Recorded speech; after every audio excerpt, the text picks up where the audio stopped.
அக்ஷய், நான் இப்போ 1 week travel பண்ண போகிறேன். ஸோ எந்த மாதிரி ஃபுட்டு நான் இன்டேக் பண்ணுறது எனக்கு சுத்தமாக ஐடியாவே கிடையாது. ஸோ ஏதாவது டிப் இருக்கா? எஸ், என்கிட்ட வந்துட்டு 3 டிப் இருக்கு. தேர்ட் டிப் வந்துட்டு என்னோட personal favourite. So first tip நான் என்ன சொல்லுவேன்னா, எல்லாருக்கும் உங்களுக்கும் நான் சஜஸ்ட் பண்றது என்னன்னா, உங்களுடைய ஃபுட்டை நீங்க கேரி பண்றது தான் பெஸ்ட். ஸோ இப்போ ஒரு வாரத்துக்கு நீங்க டிராவல் பண்றீங்கன்னா கண்டிப்பா முடியாது. ஸோ 1 டே 2 டேஸ்னா நீங்க டிராவல் பண்ணலாம். இல்ல நீங்க வீட்லயே குக் பண்ணி கொஞ்சம் கொண்டு போனீங்கன்னா எக்ஸ், சிக்கன் இந்த மாதிரி டிராவல் பண்ணும்போது உங்களுடைய ஃபுட்டை நீங்க கேரி பண்ணுங்க. Number 2 tip fasting and feasting அப்படின்னு சொல்லுவேன்.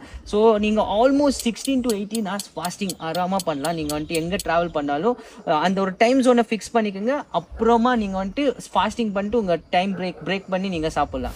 நம்பர் 3 டிப் ரொம்பவே இம்பார்ட்டண்ட்டானது, எங்கே சாப்பிட போனாலும் அங்கே ப்ரோட்டீன் ரிச் ஃபுட்ஸ் என்ன இருக்குது அப்படின்னு சர்ச் பண்ணி அதை உங்கள் டயட்டில் ஆட் பண்ணுங்கள். ஸோ அதை ஆட் பண்ண பிறகு கொஞ்சோண்டு கார்போஹைட்ரேட்ஸ் அண்ட் ஃபைபர்ஸ் இருந்தால் போதும். ஸோ இங்கே ஒரு நல்ல ரூட்டீனை